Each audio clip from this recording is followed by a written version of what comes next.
Hello, everyone. Welcome to another episode of the B-Side podcast where we discuss business, blockchain, and of course, Bitcoin. I'm super happy because today my guest is Michael Tabone. Michael, it's so great to have you. Thank you for having me. I really appreciate it. So Michael is senior economist and featured author at Cointelegraph. He's an expert in DAOs and he's been in the crypto space for a long time. So today I'm very excited to ask him about the market conditions and everything around it. But let's start off with explaining and talking a bit more about why did you decide to move to Dubai from the United States? Yeah, it's a great question. So, no one knows what the regulatory landscape is going to be like in the United States. And it's one of the biggest problems that we have right now is that the United States could be a place where blockchain flourishes and new technology expand. It's very free and open, except there's always this lingering potential of change immediately. The SEC can change their mind on any particular project or protocol or any company. They can just start imposing their will. That's why Dubai is a lot more inviting to the crypto space. I just got two licenses here for two different companies that we'll focus on. One of them, even though when I was B-side, I'm a Bitcoin Maxi Plus. So to me, Bitcoin is the only thing that matters, but so does everything else. So in other words, we have to utilize things for utility. Bitcoin's awesome. It's the only asset I buy every now automatically. There's actually Jack Mahler's strike to do that. Okay. Right. So I know we talked about that later. Sorry. Sure. So here, I think is going to foster these new technologies, these new innovations that are in a very prosperous and inviting way, other than the United States, which is very bad and scary. I think there's something to it, what you're saying, that I believe that they still haven't figured out if Ethereum, for example, is a security or not. Like, no one basically knows what's happening over there. So I think Dubai is at the forefront of accepting those new technologies. So that's amazing to have you here as well. And I believe and hope that there's going to be more and more talent coming over. And eventually, all the other countries will follow and just open up for those technologies in the future. But getting into those technologies and different projects, what do you think the market is about to evolve into in the next couple of years? And what is the current state of the market, given all the latest ETFs approvals, spiking of the prices of all the coins, and of course Bitcoin hitting the all-time high in the last couple of days? What do you think? Is this another cycle, or and there's going to be a burst of the bubble at the end of the day, or this time is different? So I wrote about this October of last year. Is this going to be the cycle that ends all cycles? So speaking about Dan Held's super cycle theory and everything. Yeah. So I happen to believe that this is a different cycle, but it's not the super cycle that it goes through. So I think that we are going to see, first off, before I start, one BTC equals one BTC. That's the baseline. So that's the truth. Okay, it doesn't matter if you buy it for $1 or $1 million, it's still the best. So it's just a matter of how much you potentially value or average cost into buying. Besides that, so one BTC last year. So I think that the ETFs at that time were not approved yet. They're still going to kick down the lane. The thing is, these ETFs are coming at the exact same time as other problems in the world. There's still war and macroeconomic factors that are still going on in the United States. Even though it's like 24 to 26% of all the capital markets in the world, that's why the ETF is the most important to go there, because there were other ETFs that happened in Canada, Australia, and everything else before them. So you needed the ETF to happen in America, where it's got a quarter of the world's equity markets. So now that's open. We see inflows like crazy. I think they had like some inflows of capital buying 30,000 Bitcoin in one day, but there was only making 60. We're only making 6,000. I mean, how sustainable is that, especially with that admin system? As a matter of fact, I have an article coming out of Cointelegraph. It's supposed to be today, which is my yesterday, but today's however this works in the United States with here in Dubai. That specifically talks about the unstoppable driver of supply, which is Bitcoin's automatic programmatic halving cycle. That's the supply side. You don't have to worry about the supply side of that problem. Yeah. The demand side is the side that we never accounted for. And Satoshi and the whole group of them just decided we'll leave that up to the free market to decide if the market wants it. They're gonna divide in half forever. Zeno's paradox, 2,140.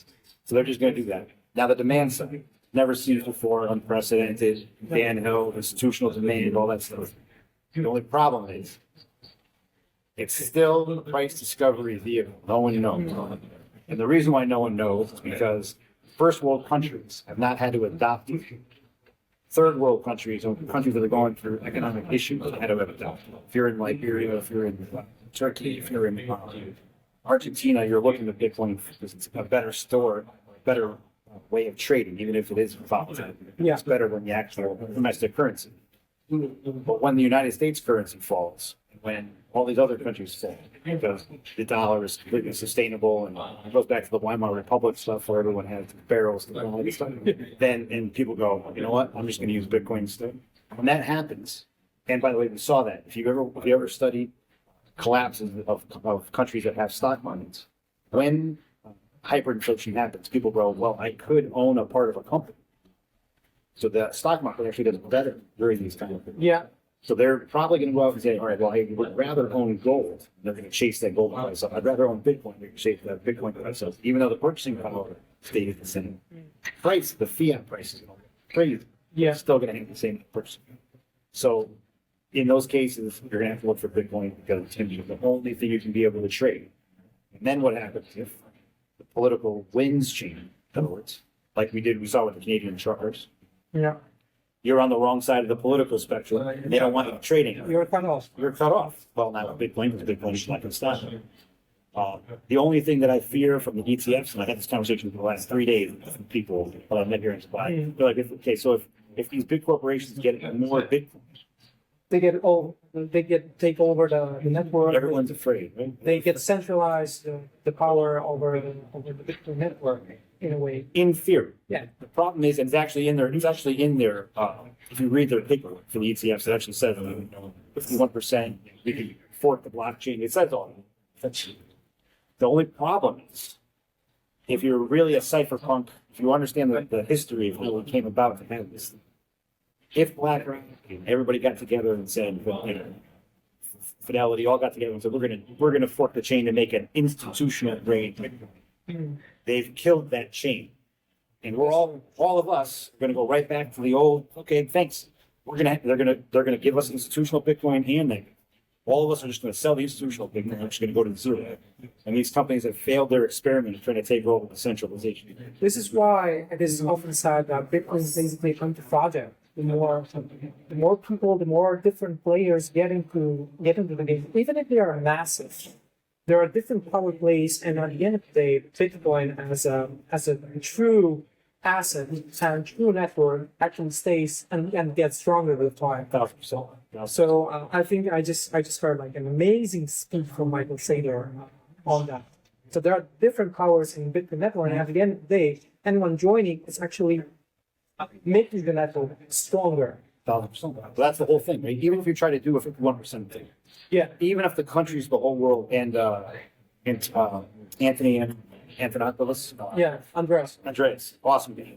He had a great speech one time. Somebody asked him what happens if he was attacked the network. He said, "You're going to spend all billions and billions and billions." And this was back then. So now it's probably much trillions to be able to get to that network ability, and then for 10 minutes you're going to have control over the network, and we're just going to kick you off. You've just done nothing. Exactly. So, and that's of course, as he says, perfectly. That's assuming the government can even do tech. Yeah. So.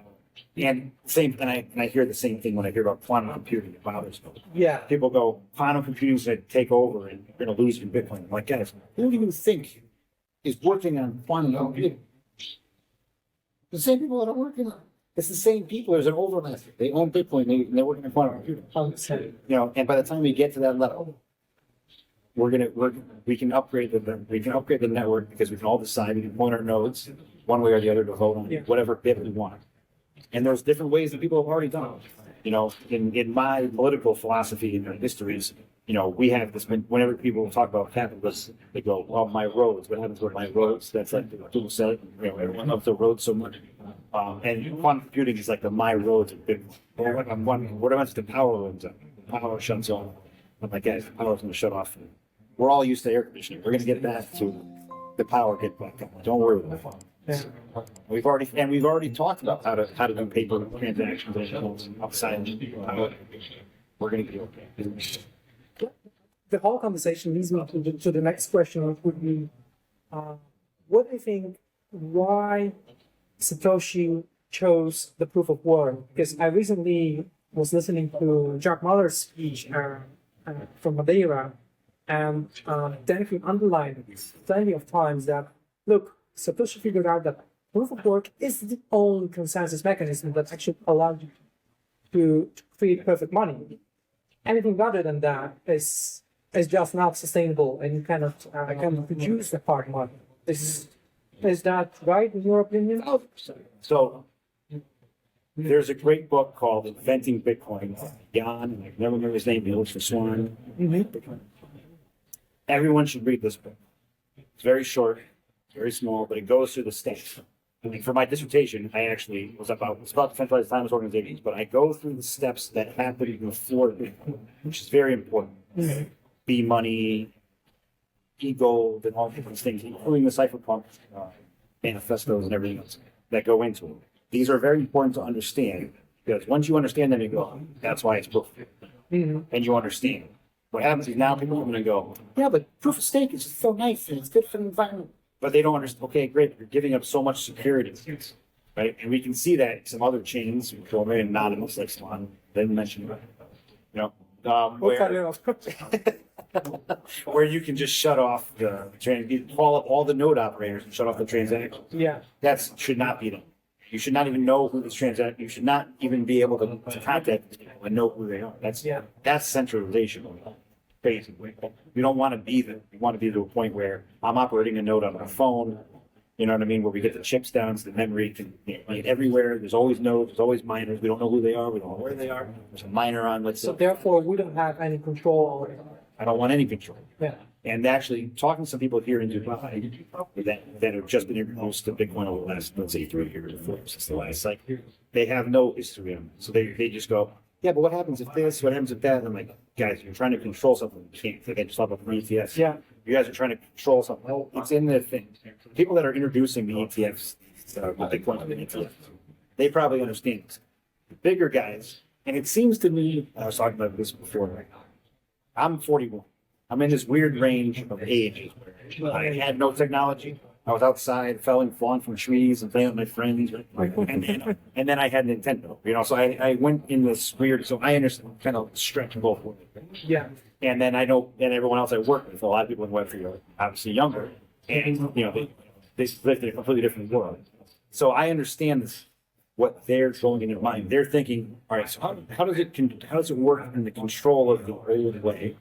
Right? Mm-hmm. So in other words, well, who's registered? Whose mining is registered where? I had a did you register this protocol with this address somewhere? That's not how it works. Deploy deployer address exists. We deploy a blockchain or a protocol. Bitcoin 2, or Stacks, or Bored Apes, or whatever it happens to be, gets that deployer address. There's no one to talk to. Right? Yeah. You got a button, it's out to the world. It's just out there. And the more you try to constrain it, the more cypherpunk, which is my biggest thing that I want to push. People forget why. They forget the privacy. They forget the being able to interact and trade between two different people without an intermediary. Forgetting the P2P aspect. The P2P aspect. What cryptography is. Why they chose elliptical signatures instead of Schnorr signatures back then, because Schnorr signatures existed. They didn't pick Schnorr signatures because Satoshi knew that it was patent, and he knew that people would get sued over the ability, if they tried to do that. That patent ran out, and then what did we do as a community? We pointed at our node, said, "Yep, I agree with. We should go with the Schnorr signatures," and we changed. That's where Taproot came from, and now we're in Ordinals. But anyway, and even though I'm not an Ordinals guy, I can't stop the free market, and I can't stop people from deciding to utilize the protocol in the way they want. Absolutely. This is the freedom that Bitcoin actually brings to the table, right? So ordinals, any other solutions that will be running on the top of Bitcoin. This is free for anyone to try, and then the free market will actually decide what is going to stay here for a little longer and what not. 1,000%. And somebody should put their work on Bitcoin so that way it's there forever. Yeah. And it's on the thing. Nobody can ever censor it. That should be a project of somebody who has an idea for something. Should be. I presented this thing for the world to see whether it's a dissertation, a PhD dissertation on Bitcoin or something like that. So everyone can see it there forever. And that would be amazing. I'm okay with that. I can live with that. Going from ordinals to all the other projects, I know that you are an advisor to various different projects, so therefore you're present in the broader spectrum rather than just the Bitcoin space. So what are your experiences with those projects? What they struggled most with, and what are the interesting directions that they are evolving in? It's a great question. So I also teach blockchain at the Global Business and Blockchain graduate program at the University of Humboldt. It's very cool. So I also teach. So I teach the next generation of people coming into space that they're going to be blockchain professionals, and a lot of them are interested in Bitcoin. And I have That's good. That's a good start. And I always get the same question every time. What do you recommend me buying for whatever? And I say there's only 3 blockchains that I recommend that you ever buy: Bitcoin, Bitcoin, and Bitcoin. That's it, right? And everything else, I don't recommend. So, and then I put infinity divided by 21 million. And I walk out. But so I think it's important. One of the major problems is everyone that I see is there's so many scams, and there's a lot of real projects and a lot of scams. So one of the problems is that, and what media you're listening to. So when I have to put something on Cointelegraph, and I've written stuff before where I've gotten the editors push it down and go, Mike, this is a little too shill. I'm like, I'm not shilling anything. I'm just telling you. They're like, yeah, but you mentioned your name was twice. I'm like, shilling myself? I wrote the article. Stuff like that, right? So that's how some news articles, New State News, media things have shrink. Some of them are owned by people that have big projects. So then their news comes out and it's skewed one way or the other, right? It sounds similar to the old world. It sounds like the old world that we're trying to get away from. So you're exactly right. So and I watch media from everywhere, trying to get different perspectives. The worst is like the Facebooks and TikToks and stuff. They have the worst amount of information. They have no backgrounds. When moon, they have no idea what's going on. And then all the way to great places like I think Cointelegraph does a good job of being objective, being less influenced by. And there are a lot of different great media sources. Bankless is a good podcast. Podcasts are fantastic. So these things are a great place to find real message. The problem is that in between these things, the whole host of and I'm not a gatekeeper, so I don't believe in gatekeeping and saying you have to qualify. I don't believe in that. At the same time, there's got to be some kind of like industry or something that says, "Come on, you just live in your parents' basement. You don't even know how to spell blockchain. How can you have a podcast or a blog, right?" And then people are like, "Oh, I gotta buy it because this guy told me to buy Pepe. I gotta buy Pepe or whatever it is." And by the way, I have to respect that because it says in this white paper we don't do anything. I'm like, all right, okay, that's fair enough. It's fair enough. That's fair enough. You know what I mean? But when you come out there and you say, "Oh, we're going to do this, we do that, we're going to be the next Ethereum, we're the next Bitcoin," like there's some project that just beat, I'm not going to say their name, but they had a very big success against the SEC recently. Maybe people should figure that out. They think that they're going to take over the whole Bitcoin space, and they have the funds to be able to influence media and buy media, and then I have to deal with people, students in my class saying, "Isn't this going to be the way the whole chain thinks?" And I go, they act like Web 2 guys. Never trust a company that acts like it's Web 2, trying to do Web 3, right? Bob Dylan is an artist from back then, and he used to have an old saying, he was very famous, never trust anybody over 30. And his point was that when you get to a certain age or you get to a certain thing, you turn back to what your parents were, so we need a new saying, something like, never trust anybody, and I'm trying to coin these, so I gotta figure out better what's in it. But never trust anybody that acts like Web 2, because they're gonna go back to the Web 2 thing. They're gonna want control. They're gonna want Centralization. They're gonna want a way to turn it off. Right? Yeah. They're gonna want to be able to say, hey, listen, I don't want you to transfer. Right? They're gonna USB, the Circle money, USDC, US. They're gonna say, oh well. You're holding $10. I don't want you to hold it, shut it off, and you can't transact. We don't want it, right? So why are we all using that one as our stable coin? Right? Yeah. We should be using a stable coin. Maybe something that's like Maker or more algorithm or something. Maybe that's like maybe those are the things we should Hopefully. utilize. Right? Which was the hope of Luna, because Luna was like, oh, we're going to back ourselves with Bitcoin. And I heard some Maxes start talking about Luna. And I'm like, we have to talk about this. And then I started buying some Luna, and then of course it's like the gods were like, "Oh, it's going pop, isn't it?" And then so I got a little whack, but it was only because of the promise that they were there. They were backing themselves with Bitcoin. I was so excited. All right, finally somebody figured it out. No, they didn't figure it out. He was running for the hills, so not a lot, but it still stings. So what do you think, like, or because we talked a bit about different projects, but what do you think that those founders actually struggle the most with when they are trying to build a project in the space? Because usually they are tech guys, tech geeks. Or there's like only one business person that just wants to, earn a shit ton of money in a millisecond, right? Then they just Right. start a next fork of anything to do this. No, I think that's part of it. Right? So there's a lot of people that are tech gurus and they understand this stuff tremendously.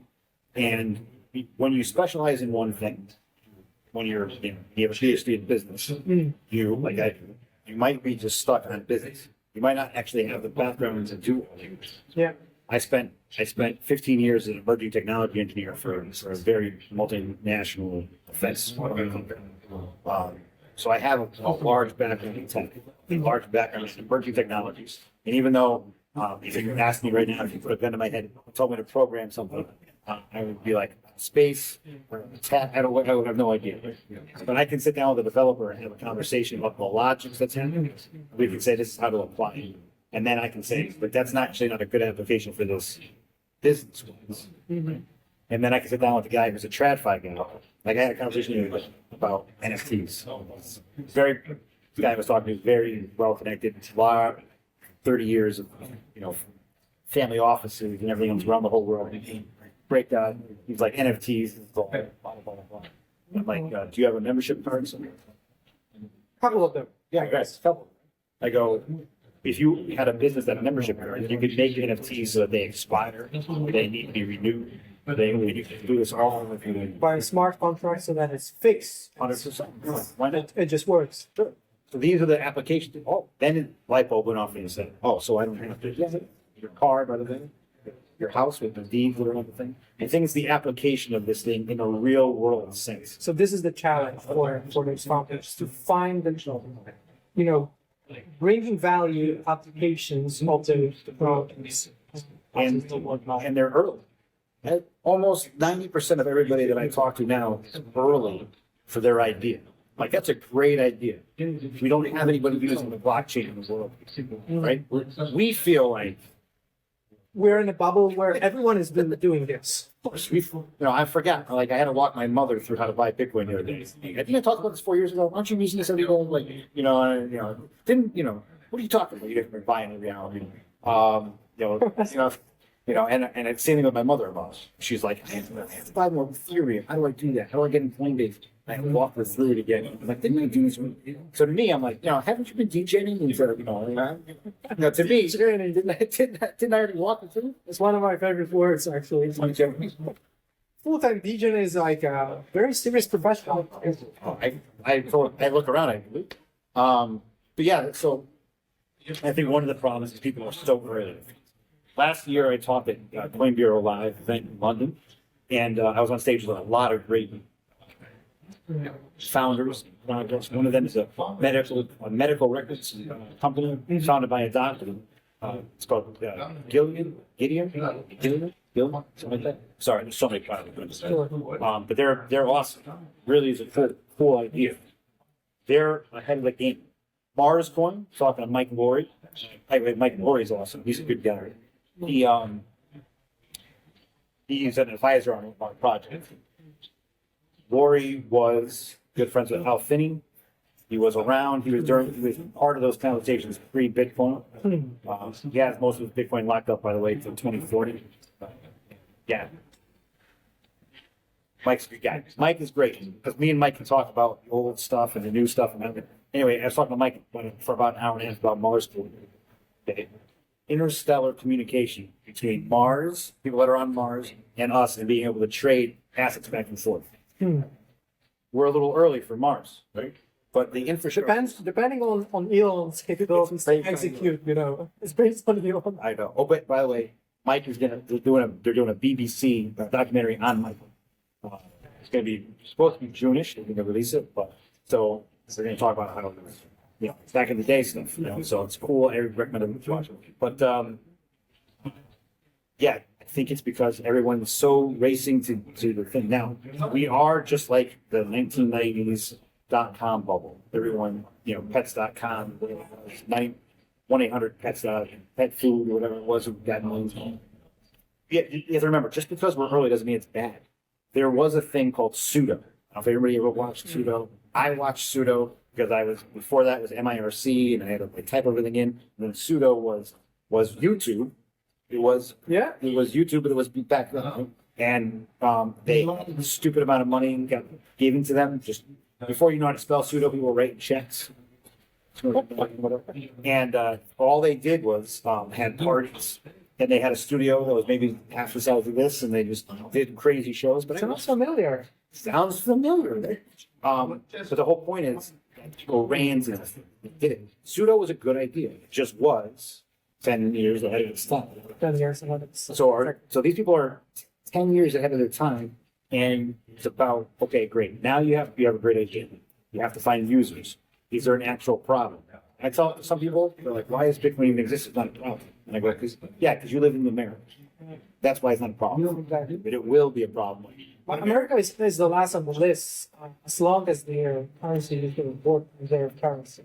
Yeah, so a guy named Paul Krugman, not my favorite economist, but he did say one thing I do agree with, which was, the United States fiat currency, the United States is backed by a gun. So it's the only thing that's valid. And one of the things that people talked about back in the day with Bitcoin is that Bitcoin becomes a standard. You can't afford war. So you have to actually talk about things. Fiat, the health of the state, war is the health of the state. That's the old saying, and that's true. So America will always stay at war. They will make themselves and still maintain themselves in their currency. That's a problem. The only problem is they're fighting a losing battle with unfunded liability. Yeah. So when the United States gets to a point where the unfunded liabilities is over 77%, you can do the math on this. You'd have to tax all the Americans at 100% to pay the interest, not the principal. What happens there? Who do you go to?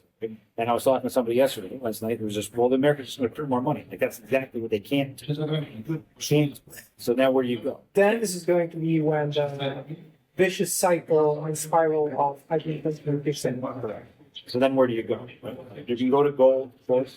We know that Peter Schiff, it's just going to be this. It might go up, but how do I send my gold To Dubai. How do I send my gold across the country? How do I send my gold to Switzerland? How do I send my gold to wherever? How do I send my gold? I guess in my Bitcoin. And I just got off just talking with people that want to put crypto ATMs everywhere here. Yeah. This is fantastic. Instead of me having a bank account, I can just take my warm. I can just put stuff in my warm wallet. Yeah. I would recommend full sort. Thank you. So you have Appreciate it. And I recommend taking your seed phrase, putting it on metal, and maybe losing it in a boating accident. Exactly. Smear backups if you can. Anyway, talk about that. But so take these things, bury them, but put something in a warm wallet, even Tangerine wallet.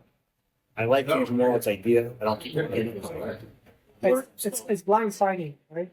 Yeah. So you have a card. Yeah. That you tap to your phone, which is cool. But I'm an old school Bitcoin, so I want my seed phrase somewhere. That's fundamental. I don't want it. So you don't want to rely on the free cards that we have. Correct. But I still like the idea. I like it as like a. It's not. I don't think it's cold. I don't think it's warm. In my mind, it's a warm wall. So to me, it have some Bitcoin on it, but not in my life savings. But it's a cool way to at least secure that. If everything happens, I need the card. So to me, it's like an extra step. It's like an extra warm wall.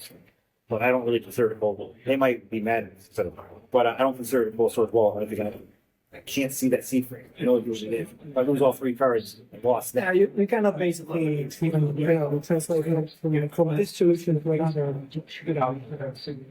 The cool thing is, my wife and I can have that shared Bitcoin. Sure. I put it on her phone too, so she can do her. Not that she's a big Bitcoin.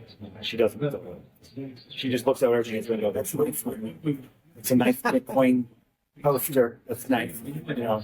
She's cool. I love my It's my wife and my kids. They're gonna get her.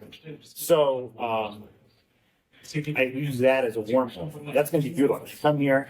I don't have to worry about carrying cash to the airport. I don't have to care about losing it. I don't have to care about keeping it on a special thing on the chest. I just walk up to the thing with my phone. This is your safe haven. This is your solution. Once the dollar goes down, and once traveling with gold goes so hard that you will need an alternative that Bitcoin actually provides. Well, 100%. So even let's say I have a tinfoil hat on, and I'm a conspiracy theorist, and math doesn't work out for some reason because it's math. But let's forget the math. Let's say that the fiat currency or the United States currency is not going to die in my lifetime. I still have kids. They're going to have kids. There's kids and kids and kids and kids. God, if all the God's will, it'll be that way. Point is, I still don't want to be in field. So I still need them to be able to do it. Right? So I need to give them something. So what is that going to mean? It's going to be.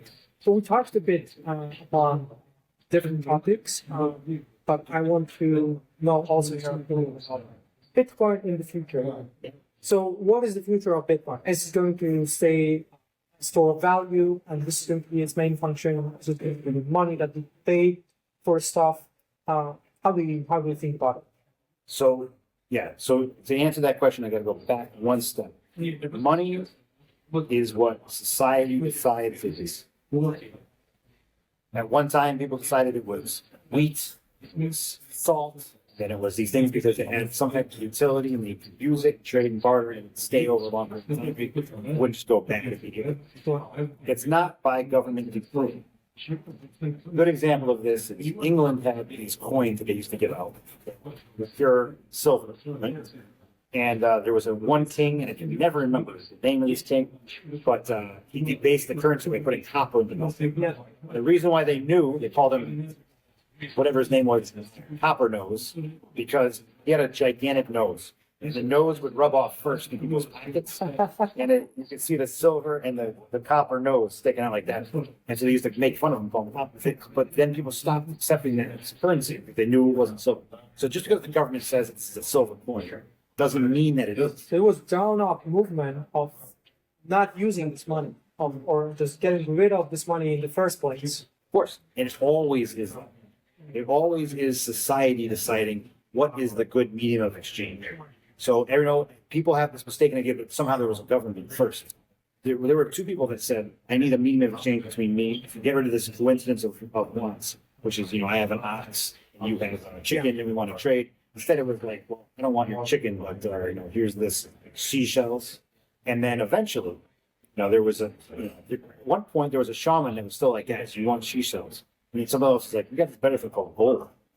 And, so no, you want shisha? He's like, yeah, we don't care, Sheldon. Yeah, taking gold. And then at some point there was somebody who said, well, instead of this gold thing, why don't we just take this paper? Eventually, it's going to be society that said, I want an asset sometimes. That's divisible, that's easy to trade, that will happen immediately. Now, whether it's the Lightning Network that makes it easier, or whether it's stacks, or whether it's something that makes it easier to trade where the fees are, less and it's a faster way of communicating, so I don't have to sit around waiting an hour for my coffee to clear. Whether it's one of these things, or if it's simply, maybe it is, go back to the old school way where I'm holding on to two sats of a point, I don't know. Maybe somebody can figure that out. So maybe that is the way to do it. But I believe that you're going to get to a point where you're going to have people's money. And I mean people as in world. I don't mean people as in United States people. I mean, do you take the international currency of Bitcoin, or do you take the domestic currencies of it? Local. That are always going to fluctuate. And there are people now that are trying to create a basket of goods based on scarce resources, Bitcoin, silver, which is going to fluctuate a lot with Bitcoin. Yeah.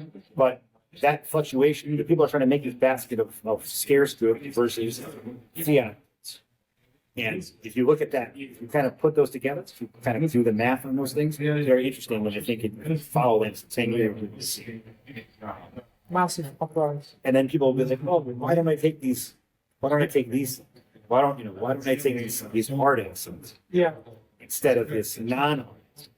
But for middle trade, in other words, for trade that's going to happen between today, next week, month, a year, fiat might be okay. It's somewhat stable. Yeah. 10 years. Once the price discovery process is done to some extent, then we're good to move to the next phase, Bitcoin as a medium of exchange. But right. And that price discovery cycle is the interesting part.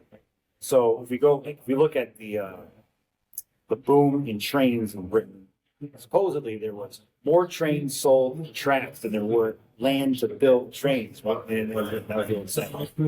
Because everyone was like, oh, here's my money, take my money, invest in trains. Which of course trains were very important. It makes a lot of sense to get across the whole country. But there was no way of tracking or tracing or valuing when there was an actual scarce resource or scarcity. There was no way. Well, we know what Bitcoin is. So at some point, that supply side, even though it's going to cut everything, we know that that's nothing. That train, pun intended here, cannot be stopped. It's just what it is. It's TikTok, next block. That's it. Boom, done. The demand side, the interesting part, this price discovery will eventually even out. When that is, I don't know. I do probably think it's going to coincide with more adoption by bigger populace. And there are some projections that say by the end of this year, because of all the FOMO, there's going to be 950 million people in the world that are on. So like 1/8 of the whole population. Which is massive. Now we're starting to talk about it. Right? Now we're starting to talk about it. Then when we start talking about, if I'm talking to somebody in America about deal, my first thing is to go, okay, well, it's going to be big. We're starting to denominate stuff in Bitcoin. Right. But a couple of years ago when I started off doing consultancy and stuff, I would tell people, it's 0.002 Bitcoin for an hour or whatever. I'm still in school. Extra cash. But I still denominate myself in that kind of thing. But I denominate myself in that number. I don't denominate it in fiat. Some people don't understand. To me, it's how much I have to translate fiat into buying Bitcoin. Yeah. Right? So it's not about what the fiat cost. It's about what I want. At this time, I would have to take $300 to make this much. So I need this much. That's what I kind of do. Right? But I've killed that fiat part. It's just okay. I think if I worked for 1,000 hours, it should be able to something like that. Yeah. And it's really denominated in Bitcoin. By your power, your life energy is everything that you do, your skill, your ability, everything else. Where are you going to save it? It's got to be a battery of savings, just like a battery you plug into your phone. That battery has a certain amount. Do I want it to be in fiat? I have to keep doing this to keep the power going. We need a vault for our energy. That's Bitcoin. That's Bitcoin. That's why it's got to be proof of work. Because if it's not, someone is going to try to change that code, and it's going to be somebody who's got staking ability to change. That's the problem. Right now, it costs so much to be able to try to alter it. Yeah. Impossible. Now, if this was 2013, 2014, it's different. But now we've passed the threshold of this not being possible. Man, Michael, it's been a pleasure talking to you. Fascinating discussion about Bitcoin and its future. Guys, if you enjoyed it and still haven't figured out how to buy and start your Bitcoin journey, please make sure to visit us at bitcoinfocus.com, where I can help you out with all the necessary steps. Also, if you enjoyed our episode, please make sure to subscribe and give us a thumbs up. Michael, thank you once again for dropping by. Oh, thank you for having me. Thank you so much.